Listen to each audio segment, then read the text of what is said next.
nakahanda na po ang isang zoo sa Subic sa pagkupkop sa elepanteng si Mali. Pinag-aaralan nila ang pagbili na po ng karagdagang lupain para raw mas malabak ang tirahan ni Mali. Nakatutok si Cesar Apolinario. 50 hektarya ang Subic Safari, tahanan ng iba't ibang klase ng hayop gaya ng tigre, leon at mga ibon. Ang pamunuan nito ang nagpresentang umampon muna sa elepante sa Manila Zoo na si Mali para maalagaan. Subic is known for its virgin forest na doon located naman ang Subic Safari. So we can dedicate forested area for Mali. Sumulat na ang kumpanya kay Manila Mayor Joseph Estrada nitong July 23 para ilahad ang mga paunang detalye ng paglilipat kay Mali at ang posibleng maging share sa kita ng Manila Zoo sakaling matuloy ang paglilipat.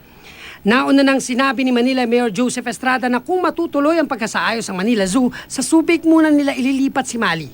Pero ang pamunuan ng Manila Zoo tutol sa paglilipat kay Mali sa Subic. Di raw biro ito at baka lalo pang makastress kay Mali. Gayunpaman, umaasa pa rin ang kumpanyang Zumanity Group na malilipat si Mali sa Subic.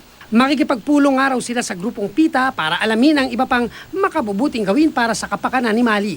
Plano rin itong mag-acquire ng 30 to 50 hectares na gubat na pwedeng tirahan ni Mali. At balak ding kumuha ng iba pang elepante na makakasama ni Mali. As of now, we don't have yet other elephants to keep her company. But we're planning to import 2 elephants para maging companion niya. Cesar Apolinario, Nakatutok, 24 Oras.